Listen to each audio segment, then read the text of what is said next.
My name is Alina Brooks, and for over 3 decades I built my life from the ground up, quite literally. What began as a single desk in a cramped garage slowly turned into one of the most respected construction firms in the city. Every blueprint I drew, every contract I fought for, every sleepless night I endured, it was never just about success. It was about my son. Everything I built with one purpose in mind: to leave him something meaningful, something solid, a legacy he could proudly carry forward. And the day of his wedding, that was supposed to be the moment it all came together. The venue was breathtaking. A grand hotel overlooking the bay, golden light dancing across the water, a soft orchestra filling the air, and nearly 200 guests dressed in elegance. It felt like something out of a dream, but not mine. I remember adjusting my simple navy dress, feeling slightly out of place among polished faces and designer gowns. Still, none of that mattered to me. Because at the center of it all stood my son, Adrian, the boy I raised, the man I believed I had shaped. And in that moment I was proud, truly proud. He was marrying Vanessa Carter, the daughter of a powerful and wealthy businessman. Their world was different from ours, more refined, more polished, more strategic. Throughout the wedding planning, Adrian had been distant, distracted. Our conversations became shorter, colder. I told myself it was normal. Weddings are stressful, big families, big expectations, it happens. Vanessa's father, Charles Carter, had insisted on paying for everything. He called it tradition, a generous gesture, he said. And I accepted it with grace, believing it came from kindness, but I didn't realize it came with something else. When the speeches began, the ballroom fell into a respectful silence. Adrian stood up, glass in hand, smiling confidently as he looked at his bride. His voice carried warmth, the kind that fills a room effortlessly. He began by saying it was the happiest day of his life, and I smiled, sitting a little straighter in my chair, my heart quietly waiting. Waiting for that moment, the moment every parent hopes for, a simple acknowledgement, a few words, that's all I expected. Then he turned toward his father-in-law, and everything shifted. He thanked Charles Carter first, praised him for his generosity, his guidance, his support. He called him a father figure, someone who had shown him what family truly means. The guests nodded, smiling, clapping politely. I joined them, still smiling, still waiting. Then Adrian paused. It wasn't a natural pause. It felt deliberate, controlled, like he was choosing his next words carefully. And then he looked in my direction. For a brief second, our eyes met. And what he said next didn't just hurt me, it erased me. He said that while one man had given him everything to make that day possible, others hadn't even given him a single flower. The room went silent, not the kind of silence that passes quickly, but the kind that lingers, heavy and uncomfortable. I felt it instantly. 200 people turning, looking, understanding. Some looked away out of awkwardness. Some froze. No one spoke. Even Charles Carter's smile faded slightly, like even he hadn't expected that. But Adrian didn't hesitate. He raised his glass again to the man he claimed gave him everything. And the applause that followed felt like thunder echoing through a room that suddenly didn't feel like mine anymore. I sat there without moving. My hands trembled beneath the table, hidden from everyone. My chest felt tight, like something inside me had quietly collapsed. 36 years of sacrifice, of building, of giving, reduced to nothing with one sentence. Not even a single flower. That night I drove home alone. The city lights blurred through my windshield as his words repeated over and over in my mind. Not even a single flower, not even a single flower, not even a single flower. By the time I pulled into my driveway, something inside me had already changed. Because for the first time, I stopped asking myself how he could say something like that, and I started asking something else entirely. What happens when a mother finally stops giving to a son who believes she never gave anything at all? And the decision I made that night was something he would never be prepared for. The next morning arrived quietly, almost too quietly, as if the world itself had decided not to disturb the storm that had already begun inside me. I woke up earlier than usual, long before the sun had fully risen, and for a moment I just lay there staring at the ceiling, replaying every second of the night before. Adrian's voice echoed in my mind, calm and confident as he spoke those words in front of everyone, not even a single flower. It wasn't just what he said, it was how easily he said it. As if it had lived inside him for a long time, waiting for the right moment to come out. I didn't cry, that was the strangest part. There were no tears, no outburst, no dramatic collapse. Just a deep, unsettling clarity that settled into my chest like something permanent. For years, I had convinced myself that love meant patience, that sacrifice was invisible but understood, that one day everything I had done would speak for itself. But standing there in that ballroom the night before, I realized something painful. Some people only see what is placed directly in front of them, and everything else they forget. I got out of bed slowly and made my way to my study. The room hadn't changed in years. It still carried the quiet energy of every decision I had ever made, every risk I had taken. The walls were lined with framed photographs. My first construction site, standing in boots too big for me, smiling like I had just conquered the world, Adrian as a little boy, sitting on my lap with a toy crane in his hand, the grand opening of our first office, contracts signed, partnerships built, milestones that came with a price most people never saw. I walked closer to one of the frames and picked it up. It was Adrian, maybe 6 years old, standing proudly in front of a half-built structure, wearing a tiny helmet I had bought just for him. I remember that day clearly. I had been exhausted, running on barely any sleep, juggling deadlines and finances that felt impossible at the time. But when he asked if he could come see Mom's buildings, I dropped everything and took him with me.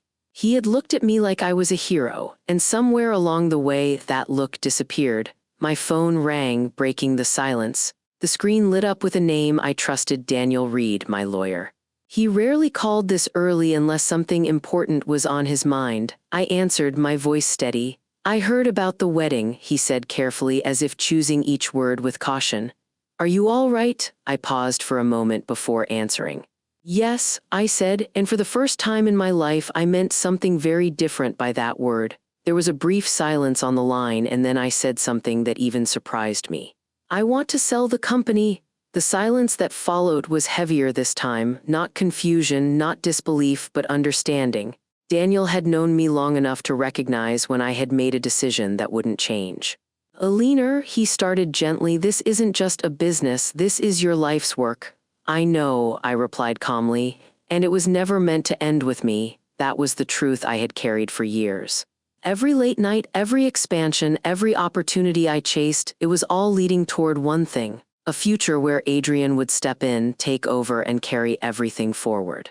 Not because he was entitled to it, but because I believed he would value it. But belief without reality is just an illusion. I also want you to check something, I continued. The coastal apartment I gave Adrian 3 years ago and the company shares. There was the sound of papers shifting on his end, keys tapping lightly in the background. A few moments later, he spoke again. They're still entirely under your name. I closed my eyes briefly, letting that sink in, not because I didn't know, but because hearing it out loud made everything clearer. For years, I had been acting like I had already handed everything over, adjusting myself, stepping back, letting Adrian believe that what I built was already his. But legally, practically, truthfully, nothing had changed.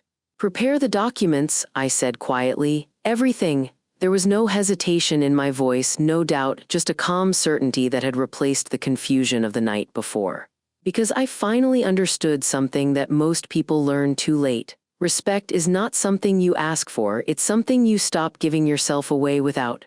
2 days later, the sound of tires screeching outside my house told me exactly who had arrived.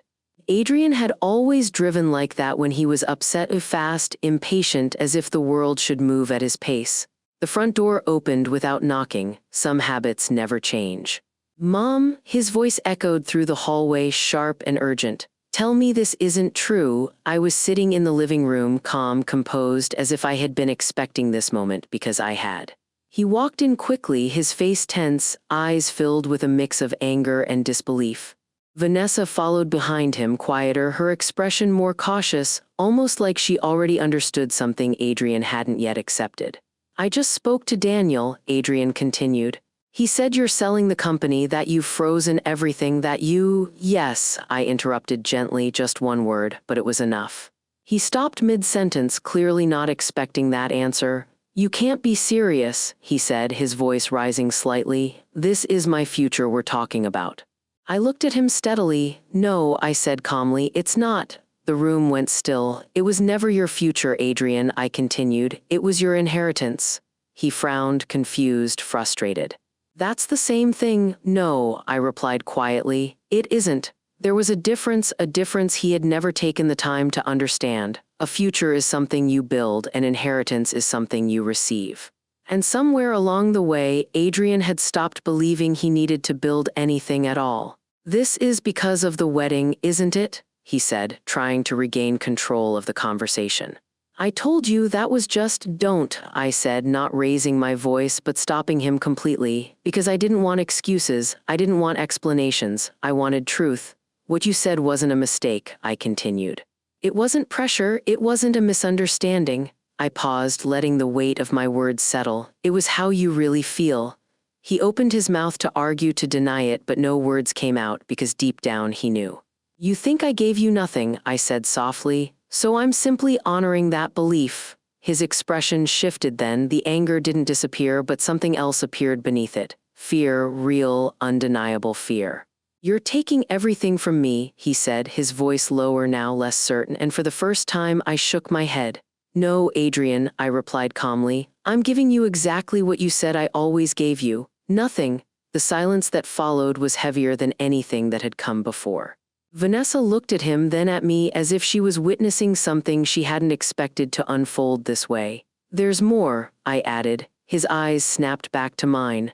The coastal apartment, he straightened slightly, as if holding onto the last piece of certainty he had left. What about it? It's already sold.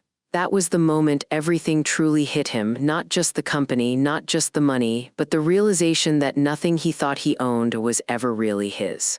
He stepped back slightly, running a hand through his hair, trying to process it all. For the first time since he walked into the house, he didn't look like a man in control.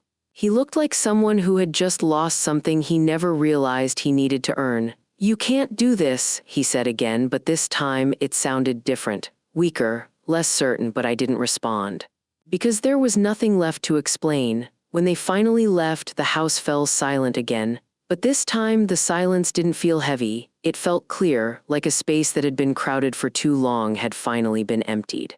That evening, as the sun set slowly outside my window, my phone rang again, an unfamiliar number. I hesitated for a moment, then answered.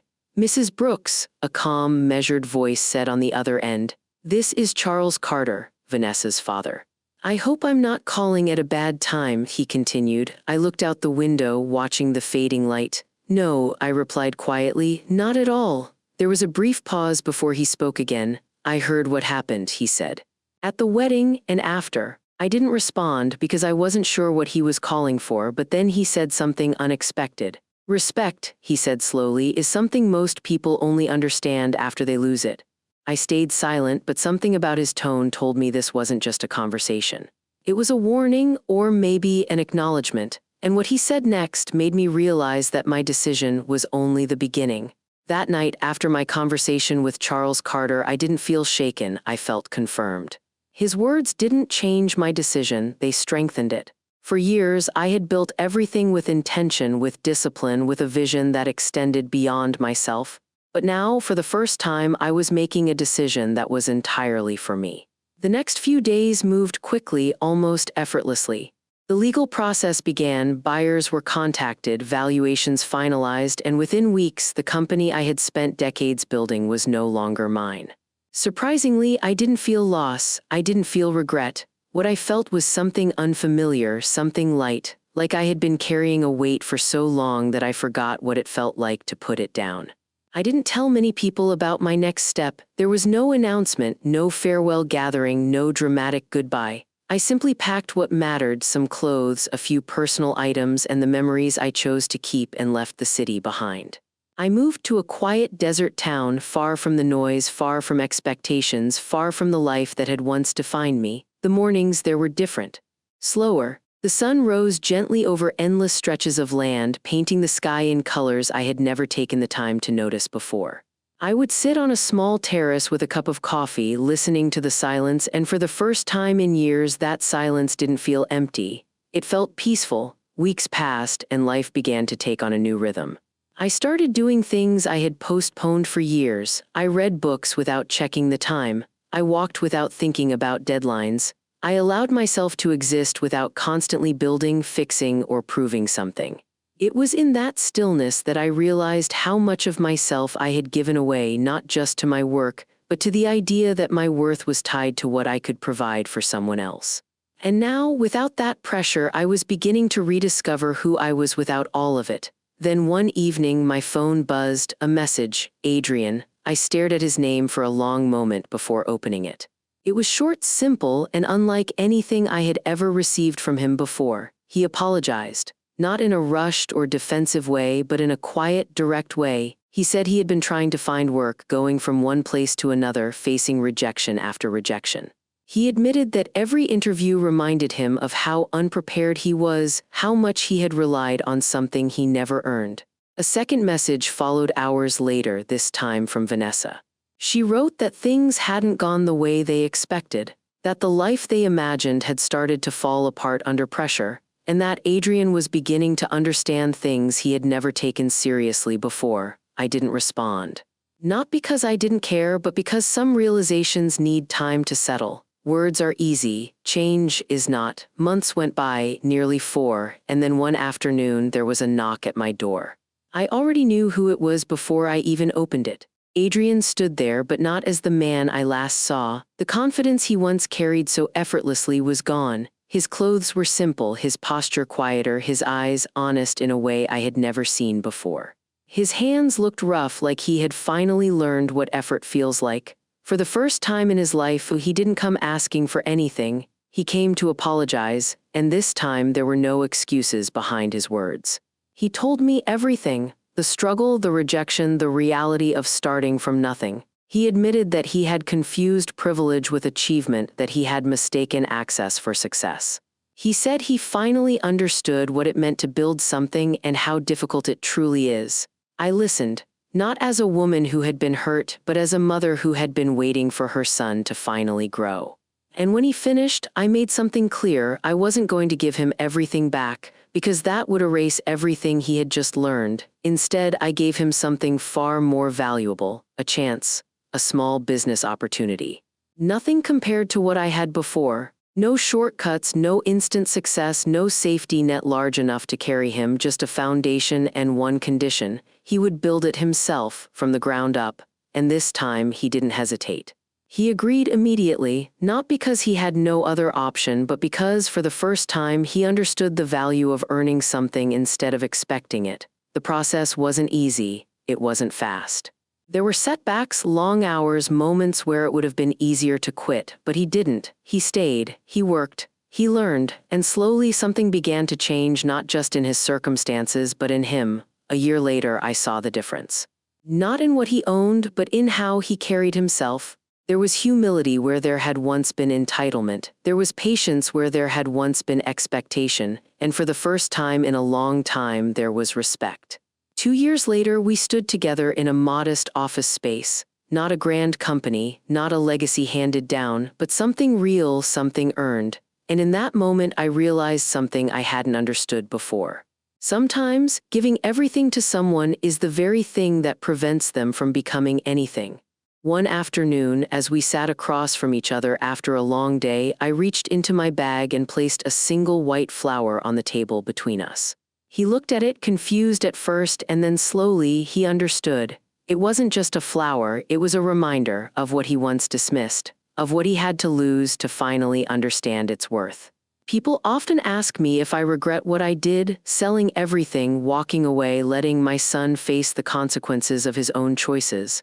And my answer is always the same: I didn't lose anything. I simply stopped giving it to someone who couldn't see its value. Because love without respect is not love.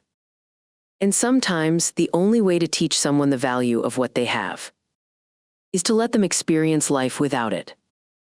And the moment my son truly understood that was the moment he finally became someone I could be proud of again.